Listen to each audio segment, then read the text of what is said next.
Salam alaikum Azzoul Flaoun. Bonsoir.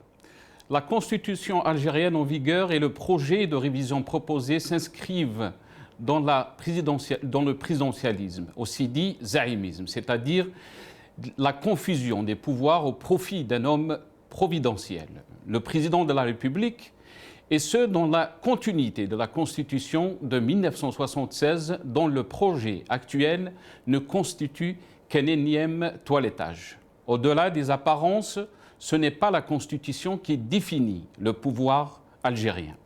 Celui-ci n'ayant rien à voir avec une quelconque hyper-présidence. De fait, la nature réelle de ce pouvoir de cryptocratique, clandestine, aujourd'hui peut-être plus que jamais, l'Algérie est dominée par un pouvoir militaire extra-constitutionnel et occulte, qui poursuit sa contre-révolution à l'encontre du Hirak et qui a imposé aux Algériens une parodie d'élection à la fin de l'année 2019. La méthode est tout aussi extravagante. Un document élaboré par une élite d'éminents professeurs de droit et soumis à des personnalités, des partis et d'autres organisations arbitrairement choisies.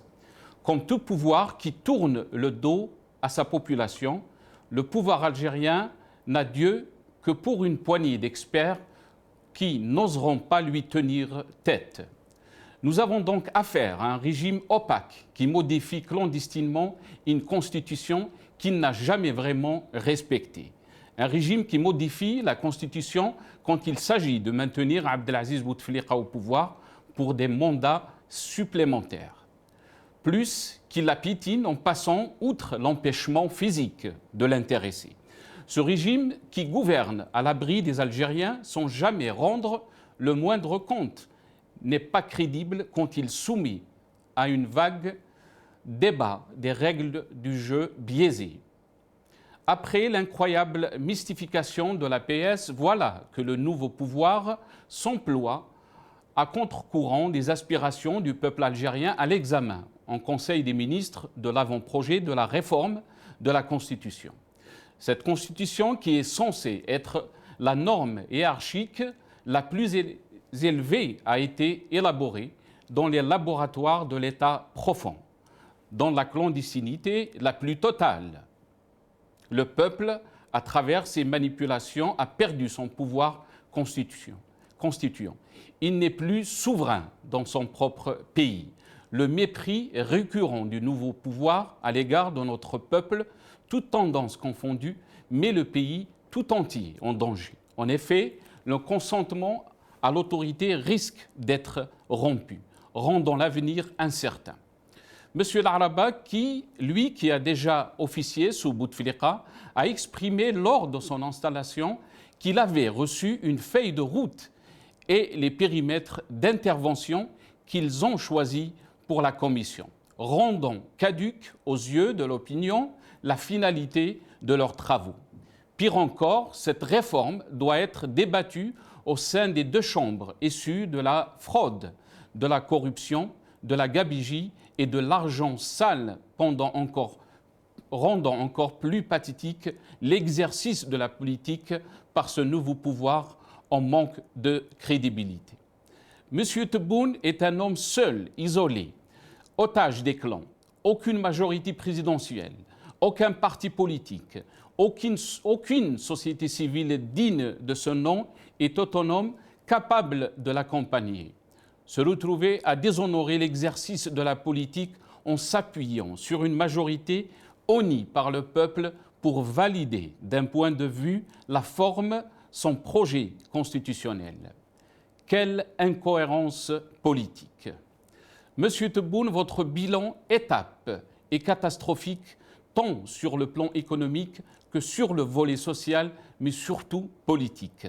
La crise multidimensionnelle que vit notre pays est le produit de politiques désastreuses, toutes pires les unes que les autres, qui ont mis le pays dans un état de délabrement tel que la cohésion nationale est menacée de rupture. À la crise de la nation s'ajoute la crise de l'État et des institutions. Une crise morale où la corruption est érigée en mode de gouvernance. Vous ne pouvez pas, Monsieur Tebboune, vous exonérer du passif auquel vous avez largement contribué. Le pays a besoin de retrouver un cycle d'évolution vertueux afin de redonner de l'espérance à notre jeunesse. Pour cela, vous devez tous quitter le pouvoir. Vous pouvez tromper quelques personnes tout le temps. Vous pouvez tromper tout le monde un certain temps, mais vous ne pouvez pas tromper tout le monde tout le temps.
Révision de la Constitution, le train poursuit sa déroute.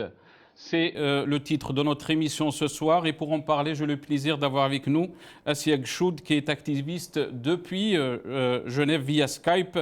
Assia Gchoud, marhaba bik, bonsoir et merci d'être avec nous. Oui, bonsoir, merci de me recevoir. Merci, salam alaikum. Alaykoum salam, merci beaucoup. On aura aussi Adel Jabbar qui est analyste politique depuis le Canada via Skype aussi. C'est Adel, marhaba bik, bonsoir. Merci pour l'invitation. Bonjour à tous vos invités et surtout à notre peuple en Algérie et à l'extérieur du pays. Merci, c'est Adel. On aura aussi si Mohamed Ben Issa, analyste politique via Skype aussi depuis Paris. C'est Mohamed Ben Issa, bonsoir et merci d'avoir accepté l'invitation.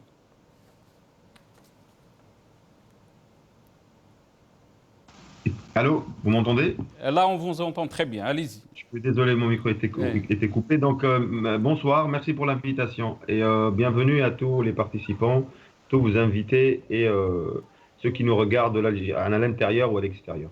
Merci, c'est Mohamed Ben Issa. On aura aussi depuis Alger Mohamed Ait Mimoun, qui est avocat et secrétaire national du RCD. Mohamed Ait Mimoun, bonsoir. Merci d'avoir accepté l'invitation. Marhaba bik. Merci de m'avoir invité. Bonsoir aux amis de Orange TV et à vos auditeurs. Merci, maître Mohamed Ait Mimoun. Donc, Assia Gchoud, vous êtes en France. Je m'excuse, je pense que j'ai dit vous êtes à Genève, mais je précise, vous êtes en France, Assia Gchoud. Oui, effectivement, je suis en France, oui. À Strasbourg. Ça fait plaisir en tous les cas de vous avoir avec nous dans cette émission. L'honneur aux femmes, je vais commencer avec vous, Assia Gchoud. Donc, la révision de la Constitution qu'il nous propose, qu'est-ce que vous en pensez, Assia Gchoud? Écoutez, moi j'ai un peu essayé de regarder ce qu'il proposait, même si personnellement cette constitution je la rejette totalement parce qu'elle n'est plus du tout à l'ordre du jour. Mais j'ai regardé les deux points principaux qui étaient proposés lors de ce référendum. Et ça m'a un petit peu inquiétée en fait, parce que ces deux points finalement remettent en question beaucoup de choses et ça présage surtout d'un agenda bien précis en fait de la part du régime. Suite au coup de fil reçu par Macron il y a quelques semaines, l'échange téléphonique qu'il y a eu entre Tebboune et Macron. Donc je pense que ce changement de constitution est véritablement un ordre reçu pour pouvoir prendre les mesures nécessaires par la suite. Juste pour préciser, Assia Choud, que vous étiez aussi l'une des organisateurs de cette marche citoyenne de Chambéry à Genève. Et bien sûr, si vous voulez dire un petit mot par rapport au communiqué de l'APS, qu'on s'est rendu compte après que c'était des fake news, on a dit des choses qui n'existaient pas sur une institution comme celle de l'ONU concernant les droits de l'homme. Oui, alors il y a beaucoup de choses en fait à dire par rapport à ce qui s'est passé depuis le 1er septembre, hein, où APS a communiqué un article, donc c'est l'organe de presse national, et ils ont communiqué quand même un article comme étant une vérité alors que c'était véritablement une fake news. Alors sachez une chose, c'est que faisant partie de ces marcheurs qui sont allés déposer une lettre et non pas une plainte le 24 août au Haut Commissariat des droits de l'homme et non pas à l'ONU. Donc, moi, personnellement, j'ai l'intention de déposer une plainte contre le PDG de APS. Dans un premier temps, parce qu'il y a eu diffamation et insulte à l'égard de ma personne. Je parle en mon nom, je ne parle pas des autres marcheurs. Chacun ensuite fera ce qu'il veut.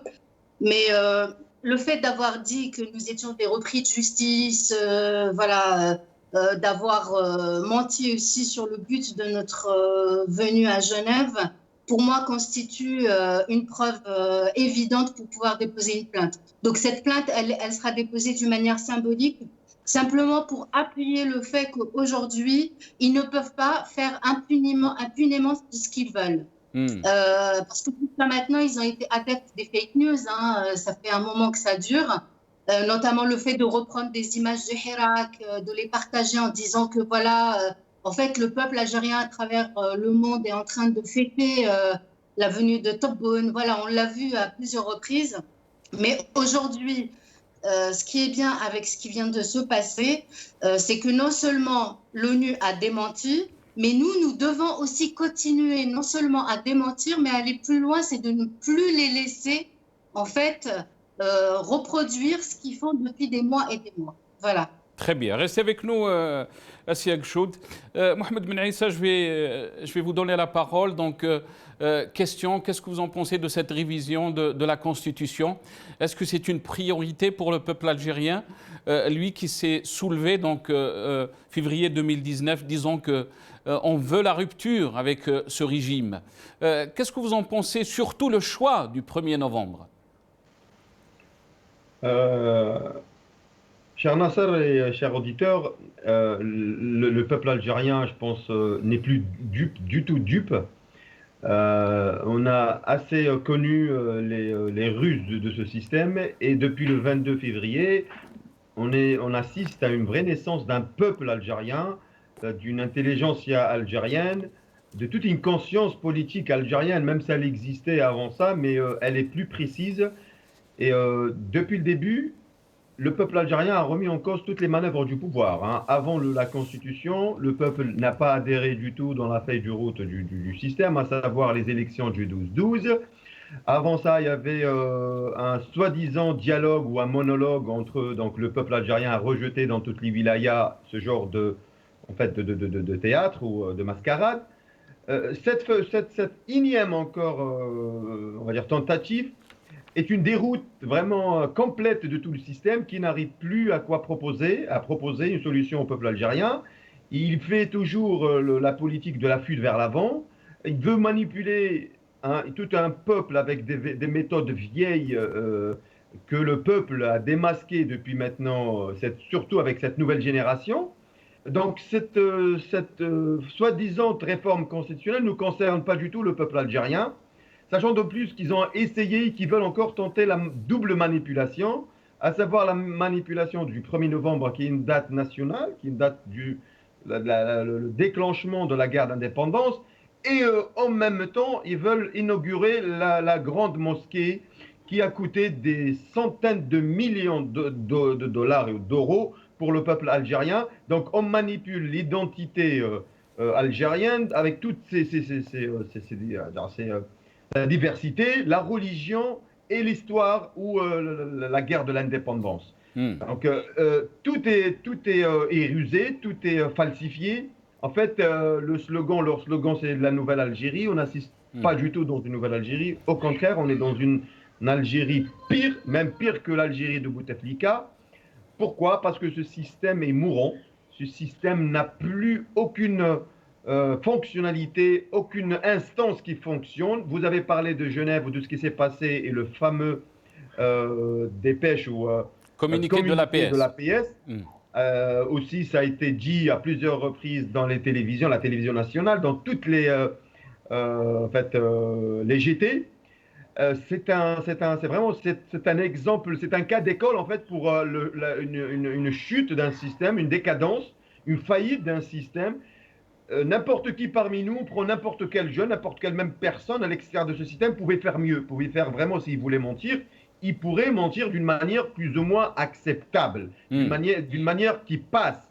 Inventer une personne, inventer un bureau, une instance, on dirait on vit dans les années 70 ou dans l'ère de la guerre froide où on pouvait mentir sans que les gens de l'autre côté en face puissent démasquer ou répondre. Là, ils ont menti alors dans l'ère des réseaux sociaux. Tout de suite, les instances concernées ont répliqué et c'était vraiment en tant qu'Algérien, ça me fait mal au cœur.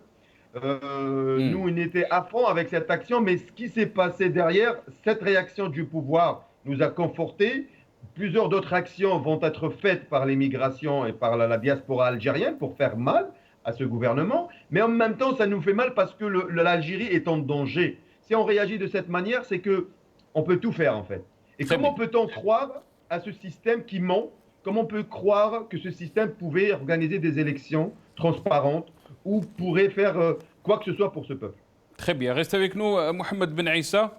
Adel Jabbar, je vais revenir à vous. Adel Jabbar, le communiqué donc, du Conseil des ministres qui s'est tenu hier parle que la révision de la Constitution confortera l'unité de la nation et dit aussi dans ce communiqué, on lit aussi le projet d'amendement constitutionnel assoit les bases juridiques pérennes de la nouvelle Algérie démocratique, à commencer par un changement radical du mode de gouvernance et de ses mécanismes. On parle aussi de l'encouragement des jeunes à participer à la vie politique et l'adoption d'une méthodologie de dialogue et de concertation pour avenir à des solutions consensuelles à la faveur de la déclaration du 1er novembre 1954. Qu'est-ce que vous en pensez, Adel Jabbar? Ce que je pense, ça me rappelle exactement les rhétoriques de Moujahid des années 70. C'est toujours la langue de bois. Cette énième tentative d'escroquerie opérée par ces illégaux, parce qu'ils sont illégitimes et illégaux, pour nous présenter une constitution qui a été élaborée dans des cabinets noirs, à l'ombre de certaines bougies, par des gens que nous ne connaissons pas, qui sont affabulés du titre d'experts, ne nous intéresse pas du tout. On se souvient, l'histoire est là. La première constitution a été rédigée dans un cinéma, puis les restes sont venus. Ce sont toutes les constitutions d'un homme. Ce ne sont pas les constitutions d'un peuple. Tant et aussi longtemps que le peuple n'est pas concerné par son destin et qu'il y ait des gens qui viennent enfourcher sa souveraineté, sa révolution, ses revendications pour s'autoproclamer pour des sauveurs, ça ne marchera jamais. Aujourd'hui, j'ai la preuve que Tebboune et ses comparses ne sont qu'une vitrine civile d'un pouvoir militaro-mafieux qui détient des véritables pouvoirs. Cela est démontré par le dernier éditorial de la revue El Jish, qui s'implique dans la politique et qui nous démontre que la seule autorité ou le seul véritable parti qui fait de la politique, Mais Adel Jabbar, la revue de El Jish, elle parle aussi que le train a démarré ce qu'on appelle de la Nouvelle Algérie, mais aussi on va essayer si on peut essayer d'entendre ce qu'a dit Bouteflika il y a 20 ans de ça, ce qu'a dit Bouteflika, et essayons de le comparer au contexte actuel. On va essayer d'entendre Bouteflika. لأنني قادر باش نرجع القطار فوق السكة قادر باش نرجع القطار فوق السكة يشهد علي الله تبارك وتعالى والشعب الجزائري بأنني قادر بعونكم باش نرد النخوة كل نخوة لكل جزائري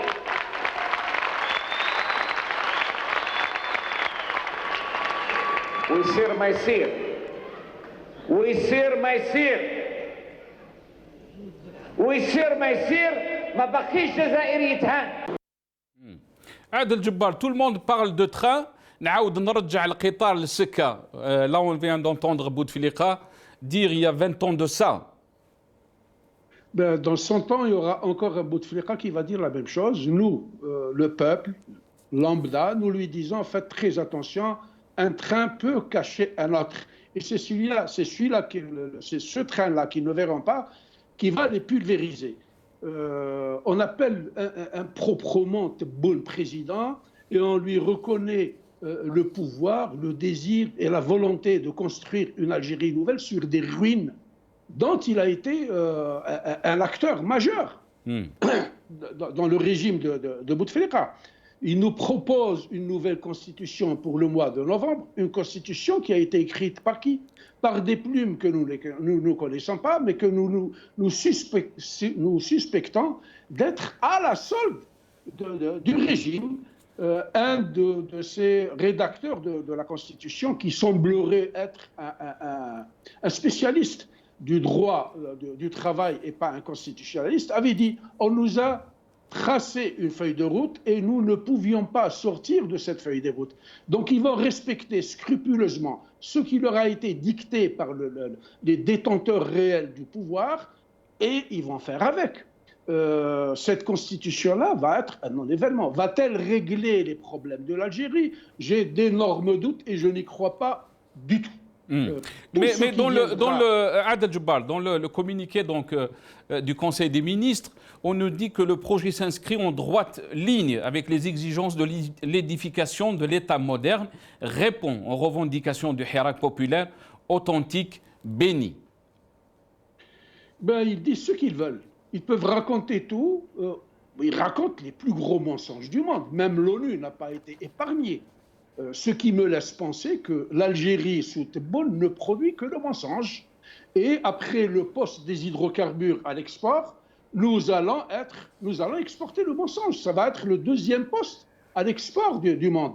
Et à l'avenir, avec ce régime-là qui ne fait que mentir et produire le mensonge au Meistriche, aujourd'hui... Mais Adel Djebbar, ma question aussi, je m'excuse, je vous coupe la parole, c'est juste pour essayer de comprendre un peu votre analyse. Et là, dans le communiqué, on rajoute un mot qu'on n'a pas entendu avant. On parle de Hirak populaire authentique, alors qu'on parlait du Hirak Moubarak, béni. Et là, on rajoute le mot Hirak populaire authentique, béni. C'est encore une esbrouffe, une ruse et une manière de diviser la révolution du peuple. Pour ces gens-là, pour ces illégaux, la révolution s'est arrêtée le 12 décembre, quand ce monsieur-là a été intronisé de force par Gaïd Saleh.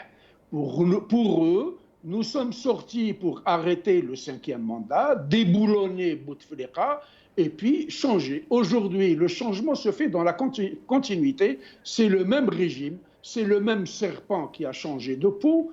Pour caricaturer et me faire comprendre par tout le monde, je dirais que ce régime-là est comme une supérette en Algérie.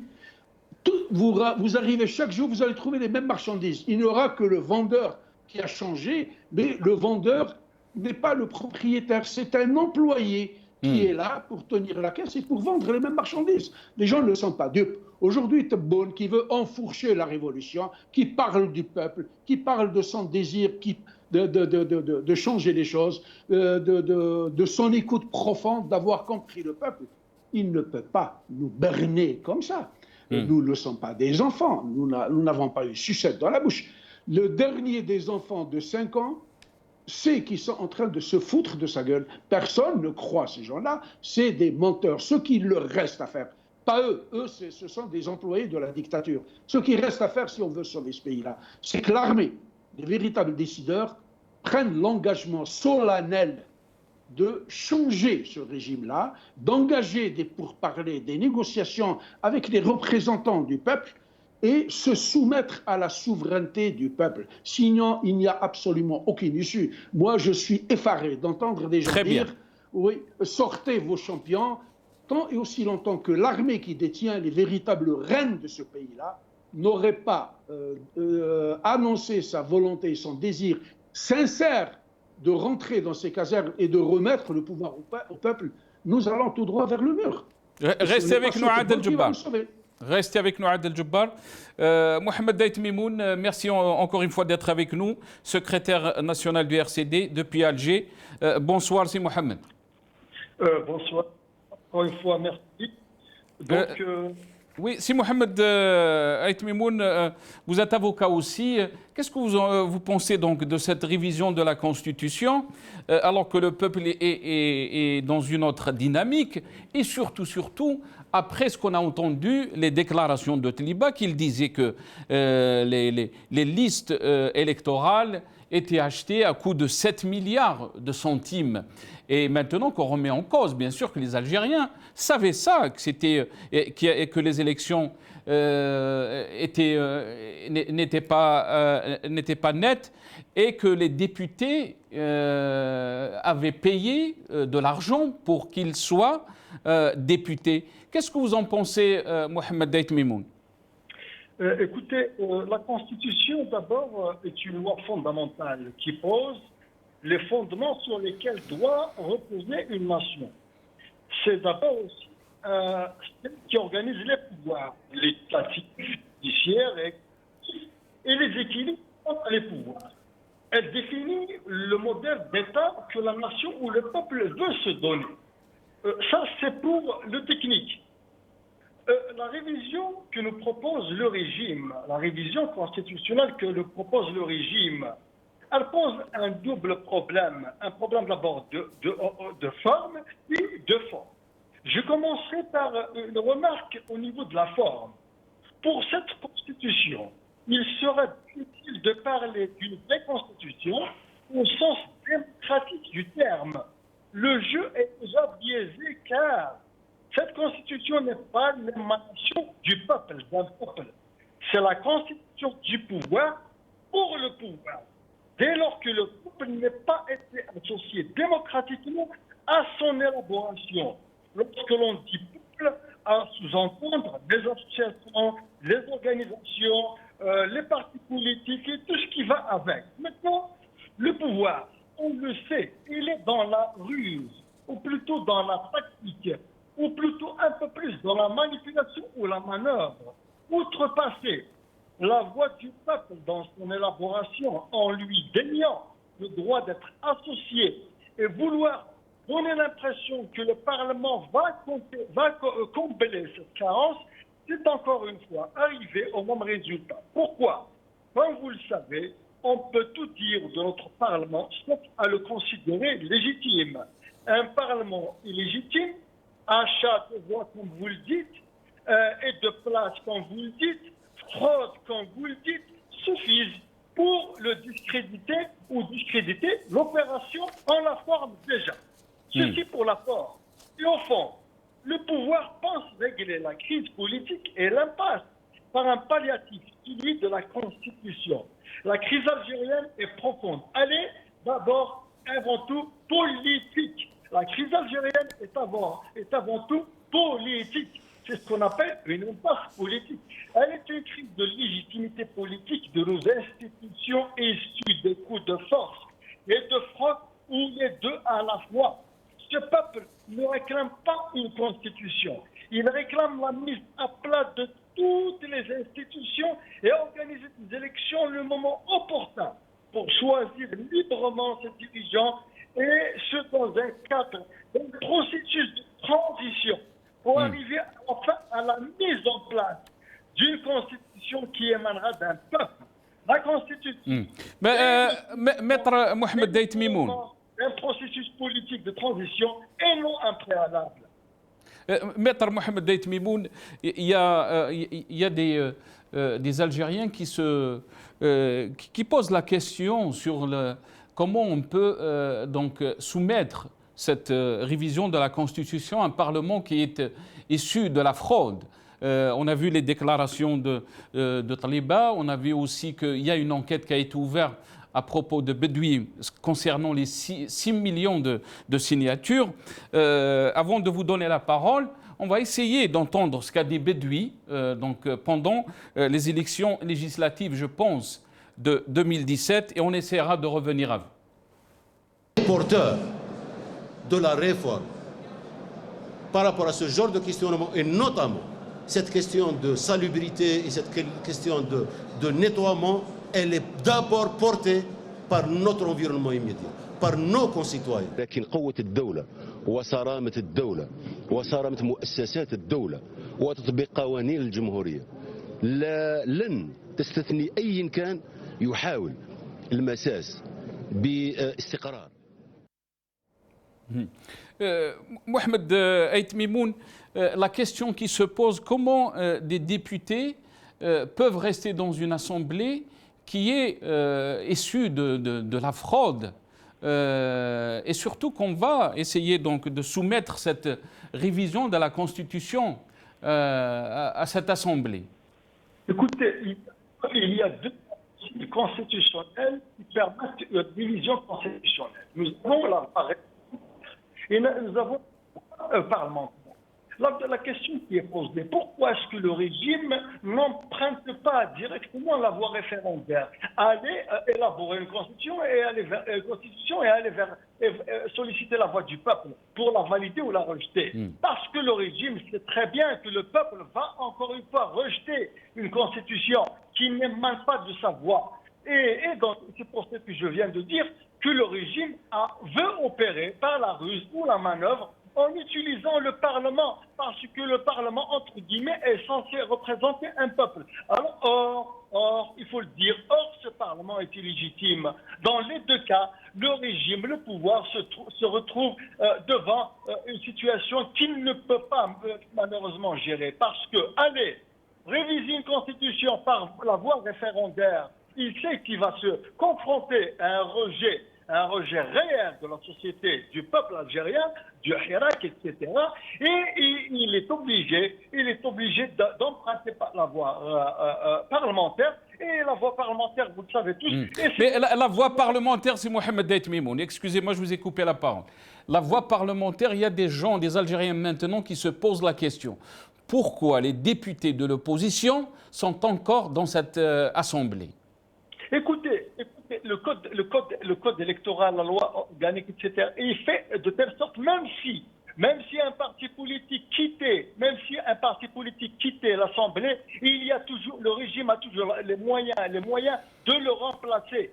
Je ne voudrais pas citer les partis politiques qui ont quitté, mais il faut savoir que leurs députés sont restés. Même s'ils ont quitté, d'autres ont été remplacés.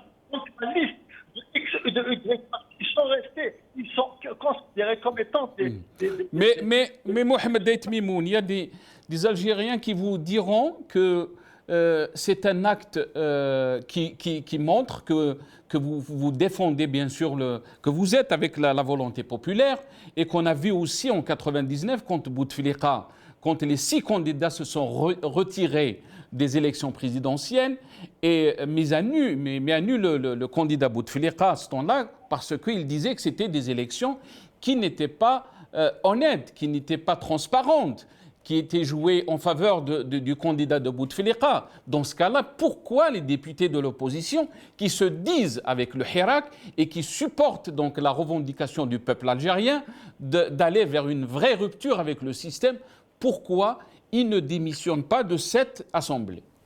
Vous me donnez l'occasion de rappeler comme quelque chose de très important. Il faut savoir qu'en ce qui concerne le RCD particulièrement, il a été le premier, je dis bien le premier, et tout le monde doit le savoir, qu'il a été le premier à revendiquer la mise à plat des institutions, la dissolution de toutes les assemblées, y compris la PN. Si la PN doit être dissoute, il faut qu'elle soit dissoute. La PN ne représente pas le Hirak, n'a jamais représenté le peuple algérien. Donc c'est une occasion aussi de rappeler aux gens et aux citoyens, aux Algériens, que nous sommes à peu près le seul parti à revendiquer la dissolution de cette Assemblée nationale qui ne représente en aucun cas le peuple algérien. Donc le problème ne se pose pas à ce niveau. Le problème, c'est pas ça. Le problème, c'est que nous continuons avec le peuple à revendiquer une transition. C'est pour ça que l'on dit que la démarche avec laquelle le régime vient, à savoir la consécration d'une constitution dans les prochains mois, si cela arrivait, ça sera encore une fois une espèce de mise en place d'une assise que le pouvoir va pouvoir réaliser à travers une constitution qui n'est pas celle que le Hirak, que ce grand peuple aura choisi. Et donc la crise, l'Algérie sera encore renforcée dans la crise politique dans laquelle elle se trouve. Restez avec nous, Mohamed Daït Mimoun. Assiek Choud, je vais revenir à vous. Bien sûr, le 12-12 était une gifle pour le régime. Il cherchait une légitimité à travers ces élections. Il ne l'a pas eu. Est-ce que vous pensez qu'il cherche une autre légitimité à travers donc, cette révision de la Constitution ? Oui, alors tout d'abord, j'aimerais jeter un petit pavé dans la mare, si vous permettez. Encore une fois, je parle en mon nom en tant que citoyenne algérienne activiste. Moi, personnellement, je suis pour la dissolution de tous les partis politiques qui ont participé au maintien de ce régime et qui ont travaillé avec le régime. Voilà, ça c'est dit. Mais Assiek Choud, même le RCD. Oui, moi je suis pour le fait qu'on... Et pourtant le RCD était au premier rang des revendications. Il a appuyé cette révolution depuis le début de la révolution. Et ils ont eu des... Effectivement, mais je pense qu'aujourd'hui, le peuple a besoin de partir avec des nouvelles personnes, avec des nouvelles têtes, avec peut-être créer de nouveaux partis, mais ça, pour l'instant, on n'en est pas là. On est d'abord à se débarrasser de ce régime pour le moment, et on y reviendra une autre fois. Maintenant, par rapport à ce que vous disiez, le coup de force qu'essaye de faire passer le régime là avec ce référendum, je reviens vers les deux points qui sont essentiels et je trouve ça un peu... je déplore le fait qu'on n'ait pas appuyé suffisamment. Ce fait-là, c'est qu'il y a l'article 49-51 de la Constitution qui parle de l'investissement des personnes étrangères en Algérie. Il est prévu dans le projet du gouvernement de Tebboune d'abroger cet article. C'est-à-dire qu'à partir de là, tout investisseur étranger n'aura pas besoin d'un Algérien qui réside en Algérie à hauteur de plus de 50% de la société à investir avec lui. C'est-à-dire qu'il pourra, lui, investir en Algérie. Ça, c'est un article important. Le deuxième article qu'il compte abroger, c'est que l'armée algérienne, avant, elle avait interdiction de se projeter hors des frontières et d'intervenir dans un autre pays. Là, à partir de ce coup de force et de ce référendum, l'Algérie pourra intervenir dans un autre pays. Donc, faisons un peu travailler notre discernement et voir qu'est-ce qui est en train de se passer actuellement et pourquoi ces deux articles, ils veulent les abroger. Et vous verrez que stratégiquement, avec leurs alliés et leurs complices de toujours, ils ont un agenda bien précis. Donc oui, ils veulent faire un coup de force comme avec les élections, mais nous, Algériens, nous de la diaspora d'ailleurs en Algérie, nous devons absolument faire en sorte que ça n'arrive pas cette fois-ci. C'est-à-dire que nous avons tout fait le 12-12 pour faire en sorte que ça n'arrive pas, mais ils ont réussi. Là, nous devons véritablement faire en sorte que ça ne passe pas. Nous devons y travailler parce que le 1er novembre, c'est demain. Normalement, c'est censé être un non-lieu, ce référendum, mais ça sera quand même une fête nationale très importante. Nous devons lui donner toute son importance, mais nous devons véritablement travailler à ne pas laisser ce référendum, ces élections passer. Ça, c'est vraiment ce que doit faire la diaspora partout dans le monde et nous devons réfléchir dès maintenant. Voilà ce que j'avais à dire. Il y avait aussi quelque chose que je voulais préciser avec vous parce que je ne l'ai pas entendu dans les médias. Tout à l'heure, vous parliez de l'APS. Encore une fois, pour démontrer un peu la mascarade de cet outil médiatique de l'État, le 3 septembre, ils ont sorti un article qui parle des libertés d'expression. Ça, c'était après leur premier article. Hein. Donc, ils ont parlé des libertés d'expression et du pacte international des droits civils et politiques. Ils ont parlé de l'article 19 du pacte civil et politique au sein du Haut Commissariat des droits de l'homme. Et en fait, encore une fois, ils ont essayé de manipuler l'opinion publique en faisant croire qu'ils respectaient ce pacte international des droits civils et politiques. Je vais vous dire ce qu'ils disent. Il n'existe pas de liberté absolue d'expression et de presse dans le monde de la presse, car les traités internationaux, notamment le pacte international relatif aux droits civils et politiques, prévoit en son article 19 une série de restrictions sur les libertés, à savoir la sauvegarde de l'ordre public, de la sécurité nationale, de la réputation d'autrui, etc. etc. Encore une fois, ils ont menti, mais effrontément, sur leur organe de presse national, qui est censé être celui qui représente ce gouvernement. Ils ont menti effrontément. Alors que si vous allez juste sur le site du Haut Commissariat des droits de l'homme et vous avez le pacte international des droits civils et politiques qui est à la portée de tout le monde, vous lisez l'article 19 et ce n'est pas du tout ce qui est relaté. On parle essentiellement des libertés d'expression, les libertés de chacun. Voilà, l'article 19. Nul ne peut être inquiété par ses opinions. Toute personne a droit à la liberté d'expression. Ce droit comprend la liberté de rechercher, de recevoir, etc. Pourquoi je vous dis ça? C'est parce que il faut voir aussi à quel point ils sont dans la manipulation de l'opinion publique. À travers en fait leurs médias, parce qu'aujourd'hui ce référendum, comment ils le vendent? Ils le vendent sur leurs médias publics, comme ils l'ont fait avec les élections du 12-12. Ils n'ont pas d'autre moyen de le faire. Donc ils sont en train d'inculquer à la population qui, elle, n'a peut-être pas les réseaux sociaux, qui ne voit pas ce qui se passe, etc., que ce référendum, il est essentiel et que surtout, c'est le peuple qui va choisir. C'est-à-dire qu'il va aller voter comme le 12-12, qu'il y a une véritable démocratie, qu'il y a des libertés d'expression, etc. etc. Et c'est ce qui est venu donc dans le communiqué. On nous dit que le projet de révision constitutionnelle assure toutes les garanties par la régularité des élections, aussi bien par la constitutionnalisation de l'autorité nationale indépendante des élections que par une codification stricte du financement politique à l'effet de préserver la liberté de la volonté populaire, l'égalité des chances pour le vote et la candidature. Je vous donne la parole, je vais passer à Mohamed Ben Issa. Mohamed Ben Issa, le choix donc, du 1er novembre, pourquoi donc cette date?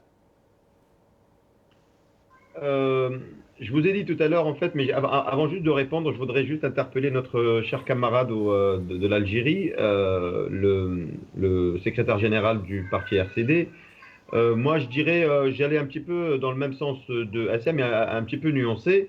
Je dirais que le RCD, il a très bien réagi à partir du 22 février. Il était à fond avec le peuple. Il a participé.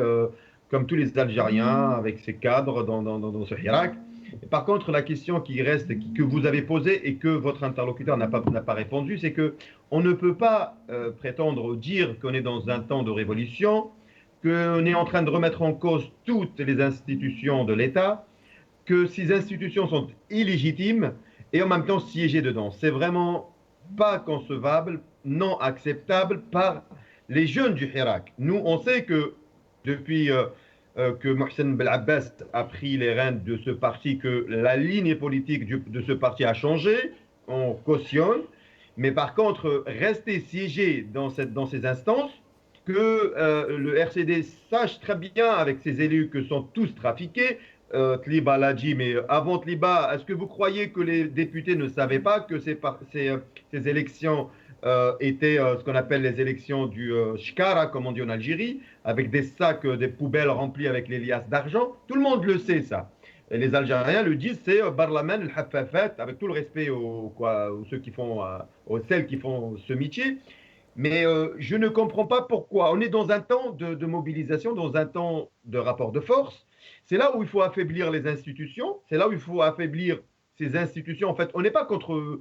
Il n'y a pas de contradiction, hein, parce qu'il y en a qui te disent oui, non, mais non, c'est l'État. Non, mais non, ces instances ne sont pas l'État. L'État, elle est gérée par l'administration. Il y a des walis qui gèrent, il y a des ministères. Nous, on parle des instances qui représentent le peuple. Le peuple est dans la rue. Vous siégez dans une instance qui ne représente pas ce peuple. Vous avez accepté le deal des quotas.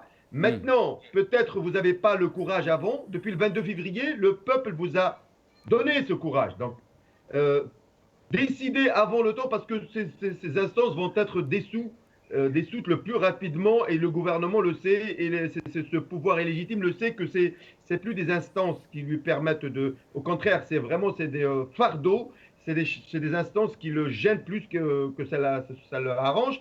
Donc, répondant à votre question, le 1er novembre est une manipulation, encore une énième manipulation. En fait, après le Novembari al-Badissia, que tout le monde a suivi, les Algériens ont compris que c'était une supercherie, c'était une mascarade. Après les histoires de corruption des enfants de Gaïd Salah, beaucoup d'Algériens qui étaient malheureusement trompés par cette mascarade ont commencé à enlever la photo du Gaïd Salah de leur profil Facebook. Ils ont commencé à découvrir que, oui, parce que nous, tout le monde le sait, Wikileaks l'avait dit en 2016 ou en 2015, que le Gaïd Salah fait partie des soldats les plus corrompus au monde. Donc tout le monde le sait, les Algériens le savent. Eux aussi, en tant qu'acteurs locaux, savent très bien ce qui se passe avec le passe-droit en Algérie. Donc, après cette manipulation du Novembari Abadissia, on veut encore tenter le novembre, tout court, pas le Novembari Abadissia, on veut tenter le 1er novembre pour passer cette pilule. Elle ne passera pas. Tebboune, il est président pour eux, il est président officiel, mais est-ce qu'il a ce que vous avez dit au départ dans votre introduction, aucune légitimité, aucune assise, aucune instance, aucun parti qui peut le soutenir. Là, récemment, en plus, je ne sais pas, est-ce que c'est de la bêtise? Comment on peut, au moment où on prévoit le passage de la Constitution, la fameuse Constitution au Parlement, on sort, Tliba sort on va dire, ce pavé, dire que la tête de liste est tachée avec 7 milliards. Donc, moi, je me suis posé la question, est-ce que c'est de la bêtise ou cette Liba il est en train de se venger de ceux qui l'ont mis en prison, notamment le Gaïd Salah qui ne l'a pas soutenu, et même tout le système qui a commencé à sacrifier ses alliés. Donc, c'est des questions qui se posent, parce que c'est un pouvoir qui est en train de se tirer des balles dans le pied tout seul. C'est pas possible de faire ce genre de choses en même temps de vouloir passer. Aujourd'hui, on a lu que le Parlement a accéléré la procédure, et on le sait très bien qu'il va la passer comme d'habitude on va dire en éclair, pas de discussion, pas de débat. Pourquoi? Parce qu'ils sont illégitimes. On a vu des émissions en fait de télé nationaux poser des questions aux députés sur des choses banales. Qu'est-ce qui est la loi? Qu'est-ce qui est une ordonnance? Qu'est-ce qui est projet de loi? Mohamed Ben Issa, la date du 1er novembre, bien sûr, a été choisie. Dans son intervention, Assia Gchoud a dit qu'on va tout faire pour que ces élections n'auront pas lieu. Qu'est-ce que la diaspora peut faire? La diaspora a fait beaucoup et elle va continuer encore de faire. Vous avez parlé de l'Action de Genève, vous avez parlé de toutes les manifestations. Le 1er novembre dernier, on a fait une marche ici à Paris qui a rassemblé 80 000 personnes. Donc c'est la première fois dans l'histoire de la diaspora algérienne dans le monde depuis l'indépendance qu'une manifestation de cette grandeur, et même d'autres étrangers en France n'ont pas pu rassembler ce nombre-là. Donc nous, on continue notre pression. Nous, on est juste une extension de l'Algérie. On n'est pas l'Algérie profonde. On comprend très bien cette logique. On ne va pas s'ingérer ou demander au peuple de faire ou de ne pas faire. On l'accompagne. On va continuer de déranger ce système au niveau international. D'autres actions sont prévues. Justement, je tiens par ce biais d'annoncer la marche de la semaine prochaine. La marche de dimanche prochain, elle aura comme sujet le refus de cette feuille de route. Beaucoup de banderoles vont être faites. Ils sont déjà commencés à être écrites sur le refus de cette fameuse constitution. On va dire clairement que la diaspora refuse la manipulation du 1er novembre. Ça va être écrit, ça va être transmis. Donc c'est une marche qui est prévue le 13, c'est ça? Oui, ce dimanche 13, il y aura une grande marche. Et cette fois-ci, elle va être dans les quartiers sud de Paris, les quartiers où on passe par les quartiers où il y a beaucoup de touristes. Donc on voulait aller on attend l'autorisation qui va tomber sous peu, mais on voudrait aller jusqu'au quartier de pouvoir français, là où il y a une concentration d'administration et d'ambassades étrangères, pour montrer à tout le monde, à toutes les chancelleries étrangères, qu'on n'est pas du tout d'accord de ce qui se passe en Algérie. Il ne faut pas se faire duper par ce pouvoir qui usurpe toujours. Il a usurpé l'identité, la religion, la révolution et maintenant le Hirak. Vous avez bien dit qu'il utilise le mot Hirak Moubarak, alors qu'en même temps, tous les jours, il emprisonne Très bien. Mohamed Ben Issa, on a vu la marche bien sûr, Assia Gchoud peut nous dire plus, mais la marche qui a été la marche citoyenne de Chambéry à Genève a fait quand même trembler, si on peut dire, le régime.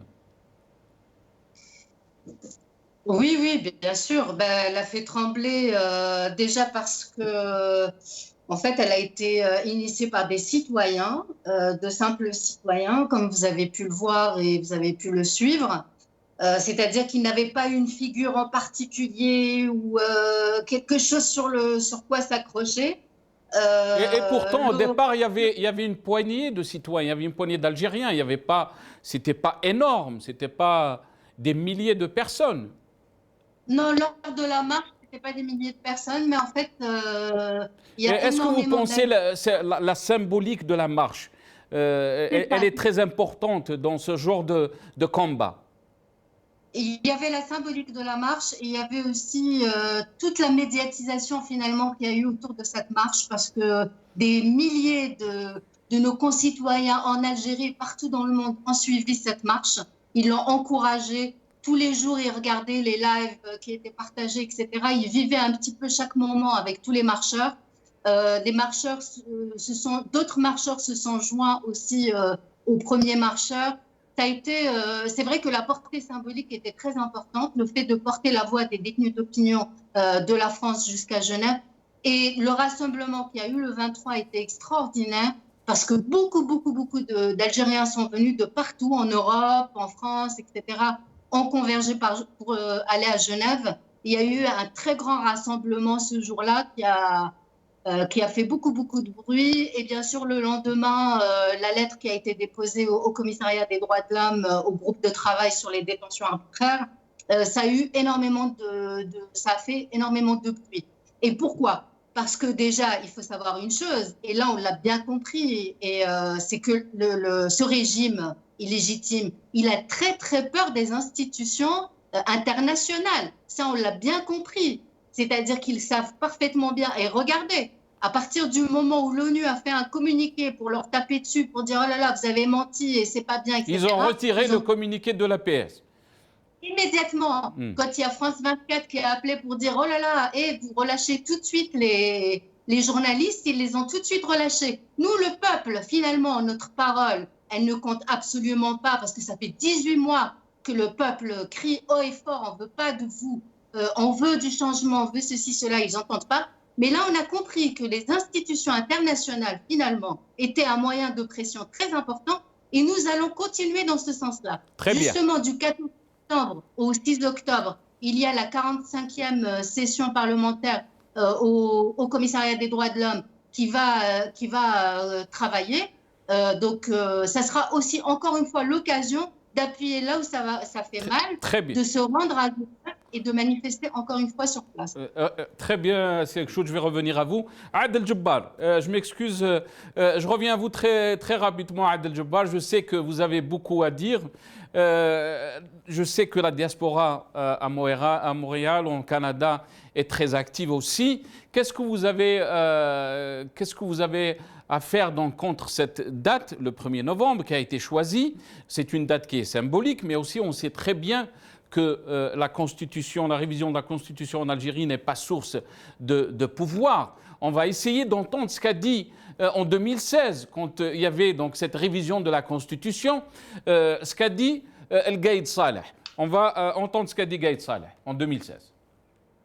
في مقام الأول مسعى فخامة رئيس الجمهورية المتمثل في تعديل الدستور الذي نعتبره بحق بمثابة اللبنة القوية في بناء مسار ديمقراطي في بلادنا.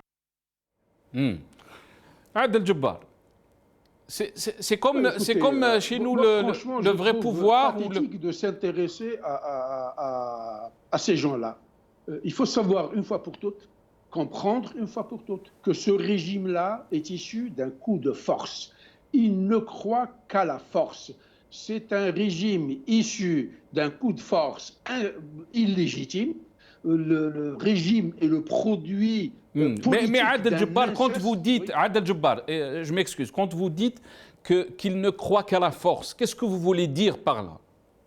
Il s'impose par la force.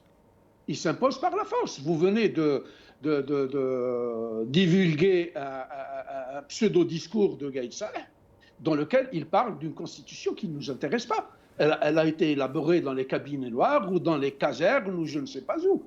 Mais le peuple est absent, tant et aussi longtemps que ce peuple-là n'est pas concerné par son destin. Nous ne tendrons jamais l'oreille à ces illégaux. Pour moi, c'est des illégaux. Ils ne sont pas illégitimes, seulement ce sont des illégaux.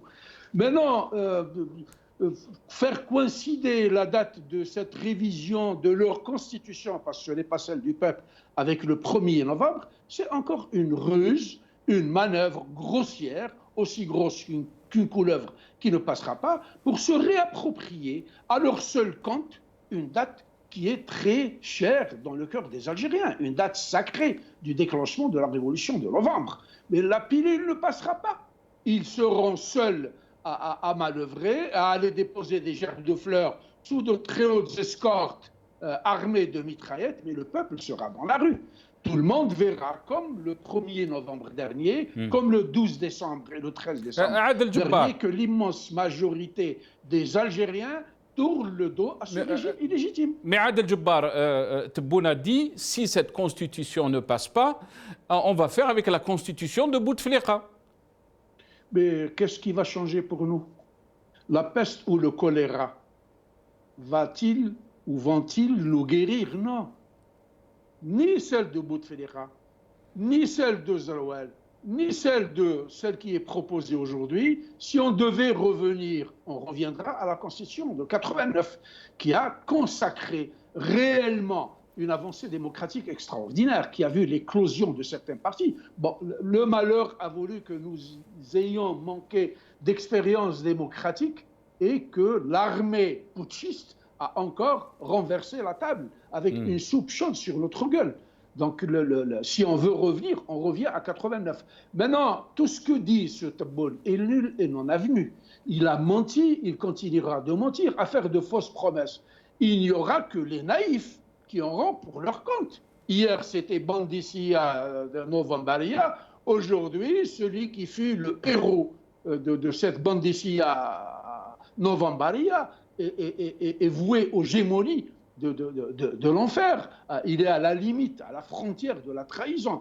Il ne faut pas écouter ces gens-là. Ce sont des menteurs invétérés. Tebboune est un homme qui ment tellement qu'avant de terminer une phrase, il est essoufflé. Son Premier ministre, c'est la même chose. Ses ministres, la même chose. Ce régime illégitime-là est dans la mangeoire. Ceux qui l'écoutent paieront les frais.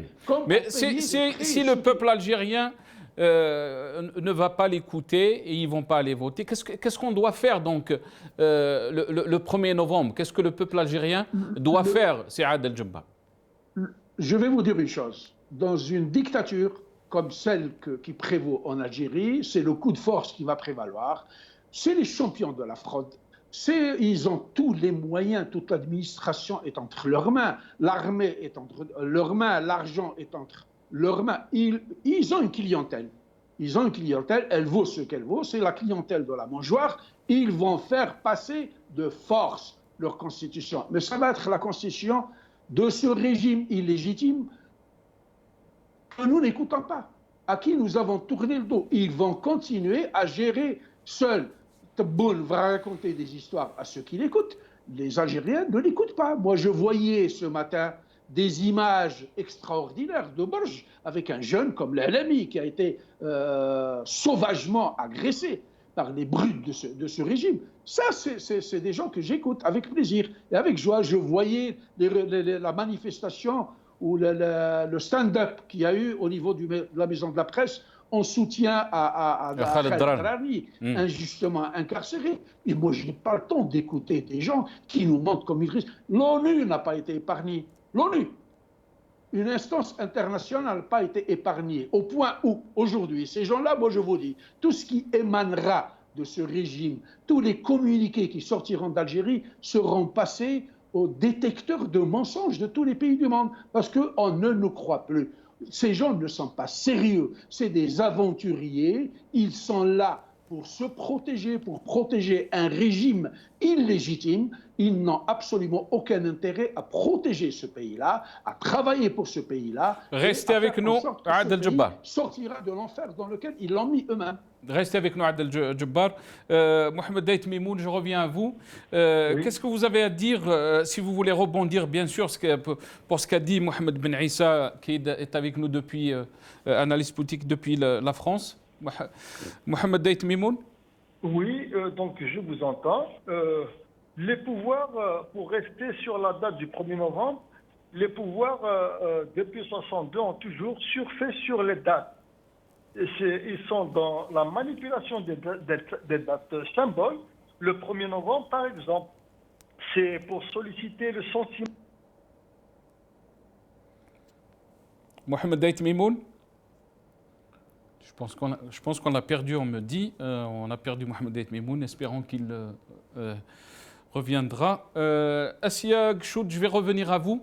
Donc, comment vous voyez les choses évoluer, Assia Gchoud, sachant que vous êtes en train de dire que ce régime, il a une feuille de route, il est en train de l'appliquer à l'encontre de la volonté populaire qui demande un vrai changement au sein du régime. Comment vous voyez les choses évoluer, Assia Gchoud, avec bien sûr cette volonté populaire qui est toujours là de changer les donnes en Algérie? Oui, j'aimerais rebondir sur ce qui a été dit sur le fait que ce soit des illégaux qui gouvernent dans ce pays, ça c'est clair, nous le savons. Mais est-ce que nous devons faire comme s'ils n'existaient pas, ou est-ce que nous devons véritablement réagir ou interagir dans le sens où nous n'allons pas négocier ou discuter avec eux, mais nous sommes obligés de réagir face à un coup de force, à un référendum qu'ils essayent de faire passer, de ne pas rester spectateurs. Et il est facile de dire, voilà, je ne les écoute pas et je vois pas, j'entends pas, à part que les élections du 12-12, ils les ont quand même passées. On a eu un président qui a été désigné et qui est toujours en place. Nous avons aussi d'autres pays qui communiquent avec lui, qui l'ont légitimé, etc. Donc ce référendum risque d'être encore une fois un coup de force et bien sûr il va passer si on le laisse faire.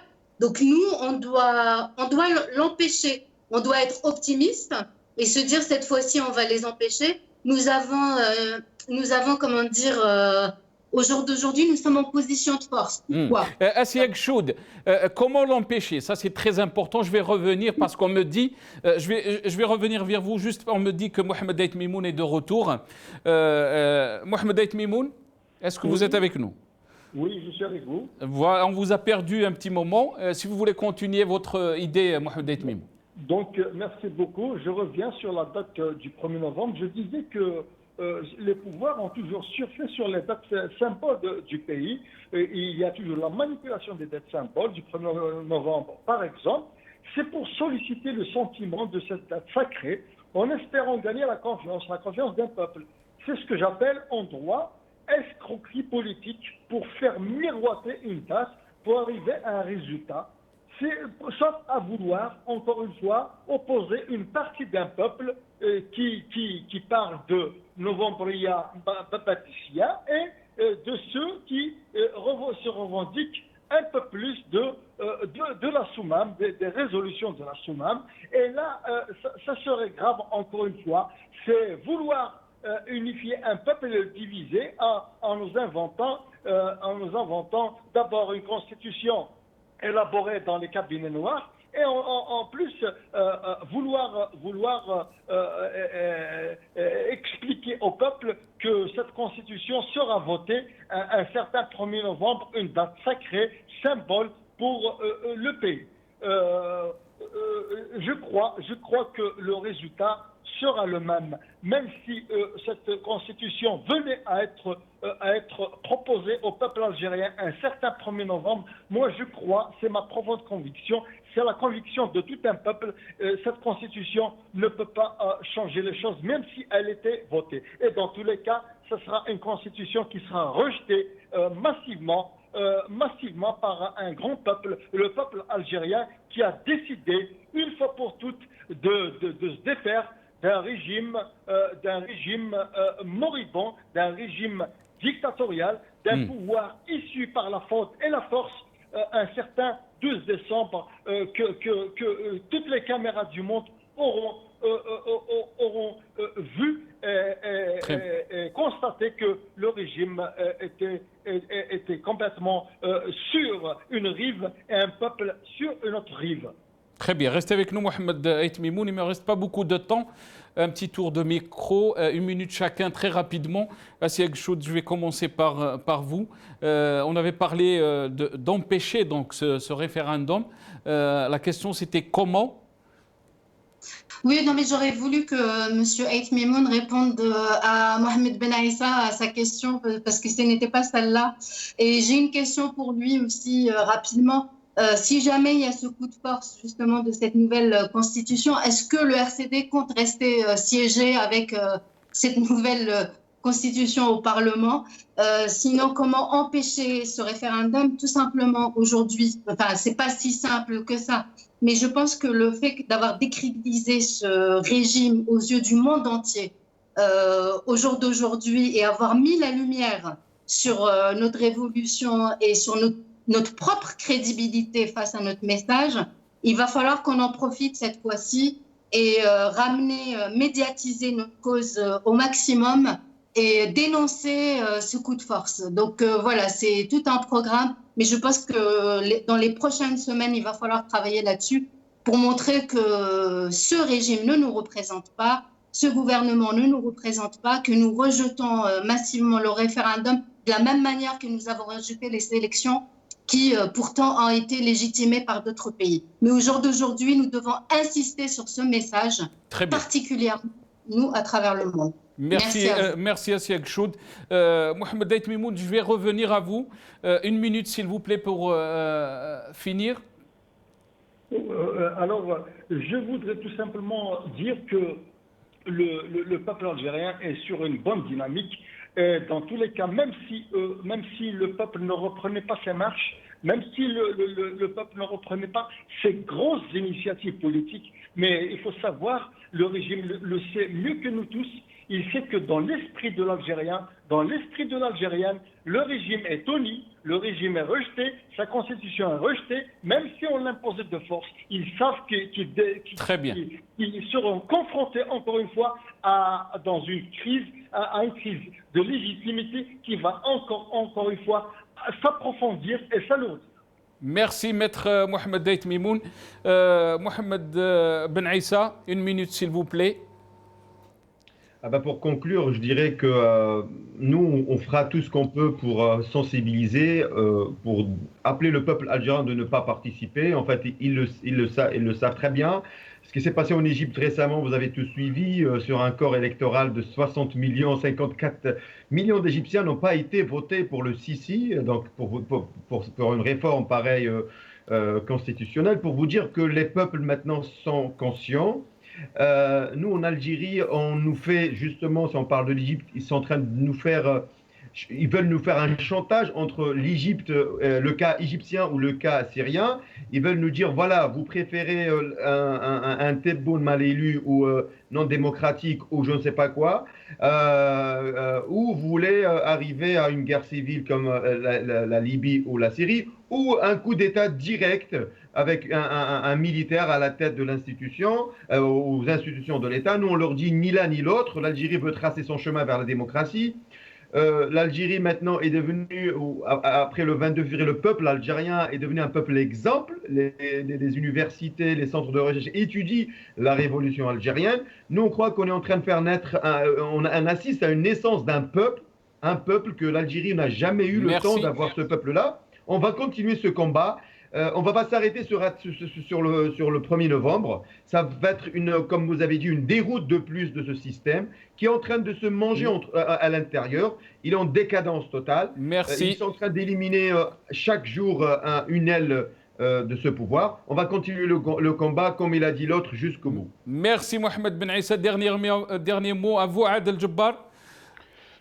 Juste une petite précision pour Madame Kchoud. Quand je dis qu'il faut tourner le dos à ce régime et ne pas le reconnaître, ça ne veut pas dire que nous allons, c'est tout simplement dire que nous ne nous inscrivons pas dans son agenda et dans sa feuille de route. Nous avons notre propre agenda, notre propre feuille de route. Ce régime-là a élu, c'est lui qui a élu son président, pas le nôtre. Il pensait que le Hirak et la révolution allaient s'arrêter. Il va opérer de la même manière le 1er novembre pour faire passer de force sa constitution.